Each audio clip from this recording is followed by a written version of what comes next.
Terima kasih Anda masih bersama kami. Bagi Anda yang baru saja bergabung, kami hadirkan kembali 3 berita utama hari ini. Mengancam seorang kiai pondok pesantren di Binangun, Kota Banjar, ribuan santri desak pelaku angkat kaki dari wilayah tersebut. 2 bulan kesulitan mendapatkan air, 5.500 hektar sawah di Bandung Barat gagal panen.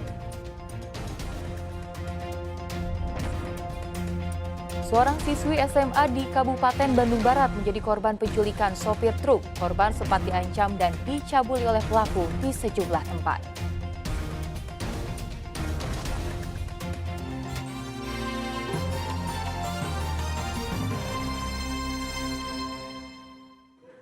Kita ke informasi selanjutnya. Tuntut kepala desa mundur, ratusan warga desa Sukaluyu Cianjur menggeruduk kantor desa. Mereka juga mensinyalir kepala desa menahan sertifikat PTSL milik warga. Ratusan warga ini mendobrak pagar kantor desa Sukaluyu, Kecamatan Sukaluyu Cianjur. Mereka menuntut kepala desa mundur dari jabatannya. Kemarahan warga dipicu tindakan kepala desa yang arogan dan diduga menahan ratusan sertifikat pendaftaran tanah sistematis lengkap atau sertifikat tanah PTSL milik warga. Perwakilan warga pun bertemu dengan kepala desa dan camat. Hasilnya, Uher Suherman mengundurkan diri dari jabatannya sebagai kepala desa Sukaluyu. Sedang sertifikat tanah PTSL milik warga dikembalikan ke Badan Pertanahan Nasional Cianjur. Pengunduran diri kepala desa pun disambut warga. Intinya karena sudah itikat baik dari kepala desa untuk mundur atau mengundurkan diri dari jabatan, kita juga sudah alhamdulillah, karena tuntutan yang terpenting untuk masyarakat Sukaluyu adalah undurnya atau mundurnya kepala desa dari jabatan kepala desa sekarang juga. Untuk masalah sertifikat, sesuai tadi sudah disampaikan, sudah dilimpahkan lagi ke BPN. Jadi masyarakat yang masih sertifikatnya belum turun bisa langsung konfirmasi dan datang ke BPN. Sesuai informasi yang kita terima, totalnya sudah selesai. Tadi sesuai keterangan dari Bapak Kepala Desa kurang lebih 1.000. Menyikapi hasil pertemuan, Camat Sukaluyu menyatakan akan meneruskan proses pengunduran diri kepala desa secara administratif sesuai aturan yang berlaku. Kalau secara administrasi kita butuh tahapan, tapi secara administrasi sudah menyatakan, tetapi kan nanti harus dilaporkan dulu ke lebih yang tinggi yaitu DPRD. Dalam hal ini DPRD. Nanti kami juga menunggu proses lebih lanjut dari DPRD. Kami kecamatan hanya meneruskan apa yang disampaikan dari hasil aksi hari ini. Agar pelayanan publik tetap berjalan, camat akan secepatnya menunjuk pelaksana tugas kepala desa. Rendra Gozali melaporkan dari Cianjur. Mengancam kiai pengasuh pondok pesantren Fatur Rahman Kota Banjar. Seorang pria yang baru pindah ke Kelurahan Binangun Kota Banjar diusir ribuan santri dari berbagai pondok pesantren. Pelaku pun kemudian diamankan ke Mapolresta Banjar. Ribuan santri mendatangi kantor Kelurahan Binangun, Kota Banjar, mendesak agar seorang warga baru bernama Ade Yusuf angkat kaki dari desa mereka. Masa yang mengepung kantor desa semakin banyak. Polisi akhirnya mengevakuasi Ade Yusuf dengan mobil ke Polres Kota Banjar. Kemarahan para santri memuncak setelah Ade marah-marah dan mengancam pimpinan pesantren Fatur Rahman, Kiai Ujang Saifuddin, menggunakan senjata yang belakangan diketahui sebagai senjata mainan. Pelaku yang baru pindah ke wilayah Binangun marah mendengar suara mengaji sebelum azan subuh dari pondok pesantren. Dia itu pensiunan TNI. Nah, jadi lama di Bandung, terus pindah dia ke Binangun. Kebetulan itu kan dekat dengan pesantren. Kalau di pesantren itu sudah biasa. Jadi jam 4 itu ngebangunin santri dengan baca Quran, dengan baca sholawat dan sebagainya. Dan dia datang sambil marah-marah, bahkan mengancam akan membawa kena hukum, nanyain sini dan itu, bahkan membawa senjata. Dan dia itu mengakui barusan bahwa itu membawa senjata walaupun itu senjata mainan. Jadi intinya bahwa ini sudah ada pengancaman dan intimidasi terhadap kita pesantren. Maka kita wajib melakukan perlawanan terhadap hal yang demikian. Masa yang sempat emosi setelah pelaku dievakuasi secara spontan mendatangi rumah pelaku dan sempat melemparinya dengan batu sebelum akhirnya dihalau oleh para pengasuh pondok pesantren. Eko Setiabudi melaporkan dari Kota Banjar. Kesulitan mendapatkan air selama 2 bulan terakhir, ribuan hektar sawah di Ciamplas, Bandung Barat gagal panen. Petani yang tanaman padinya masih hidup terpaksa panen lebih awal agar tidak semakin merugi. Panen ini menjadi apa tanahnya, Pak? Biarin aja nih, Pak. Hamparan sawah yang membentang di Desa Citapen, Kecamatan Ciamplas, Bandung Barat ini kering kerontang dengan tanah retak-retak akibat kemarau yang berkepanjangan. Akibat selama hampir 2 bulan terakhir mengalami kesulitan pasokan air, sebagian besar sawah milik warga ini gagal panen.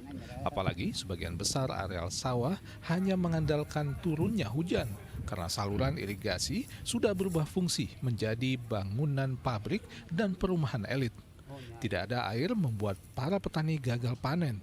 Padi yang dihasilkan pun memiliki kualitas rendah. Agar tak merugi lebih besar, para petani pun memilih panen lebih awal. Gagal panen. Gagal panen. Iya. Berapa banyak Pak ini Pak yang gagal panen Pak? Aduh, diperhitungkan mah berapa ratus hektar ya. Kalau untuk yang Bapak berapa? Yang Bapak sendiri gitu? Yang saya sendiri cuma 3/4 hektar. Gagal semua itu Pak? Gagalnya cuma ke ini sih. Nah, sekarang hitung aja 1/5-nya berapa. Berarti turun drastis ya Pak ya? Drastis. Itu juga sudah bagus. Dapat 1/5-nya udah bagus, dapat 20%-nya udah bagus. Dibandingkan dengan yang dari sini ke sono, habis. Data dari Dinas Ketahanan Pangan dan Pertanian Bandung Barat, ada 5.508 hektar sawah dari 6 kecamatan yang mengalami gagal panen dampak musim kemarau. Selain di Ciamplas, saat ini kekeringan juga melanda Kecamatan Padalarang, Cililin, dan Ngamprah. Para petani berharap pemerintah daerah dan pusat bisa mendistribusikan bantuan air sambil menunggu musim hujan yang sejauh ini belum bisa diprediksi kapan akan datang. Muhammad Abbas melaporkan dari Bandung Barat. Harga beras di Purwakarta kembali merangkak naik. Saat ini beras kualitas medium dan premium sudah dijual di atas harga eceran tertinggi. Pantauan di Pasar Rebo Purwakarta hari Selasa, harga beras yang dijual saat ini kembali naik melampaui harga eceran tertinggi yang ditetapkan oleh pemerintah. Untuk beras kualitas medium dijual antara Rp12.700 sampai Rp13.000 di atas HET Rp12.500 per kilogram.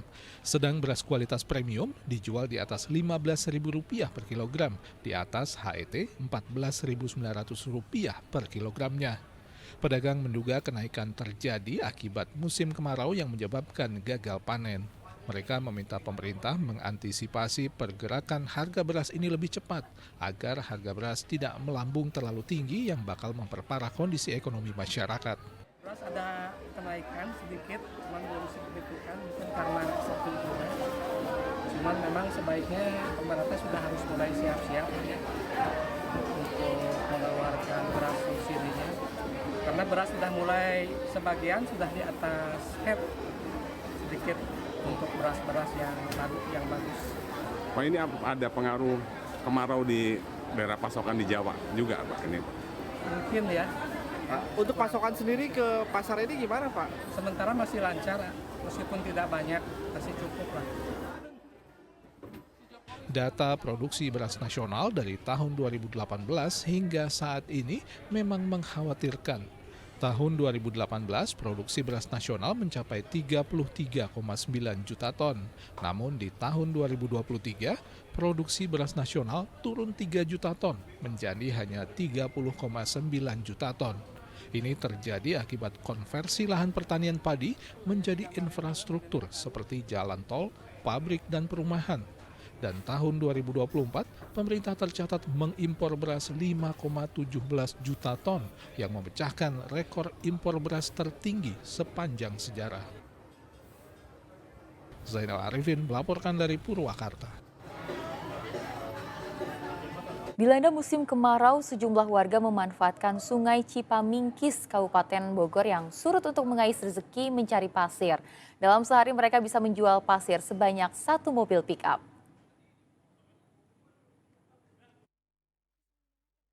Dilanda musim kemarau sejak 3 bulan lalu, Sungai Cipamingkis, Desa Sukajaya, Kecamatan Jonggol, Kabupaten Bogor nyaris sepenuhnya kering.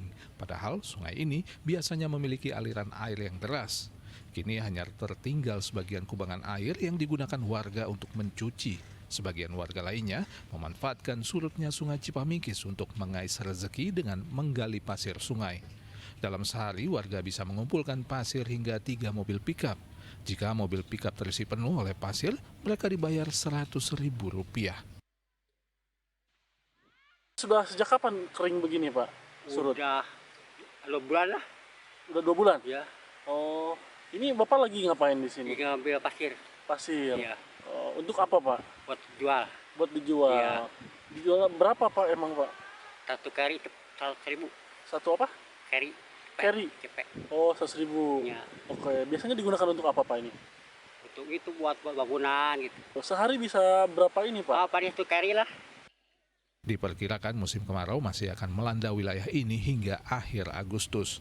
Sudah banyak warga yang mengeluh karena kesulitan mendapatkan air bersih. Warga berharap Pemkab Bogor membantu warga untuk bisa mendapatkan air bersih untuk memenuhi kebutuhan sehari-hari selama musim kemarau. Asep Solihin melaporkan dari Kabupaten Bogor.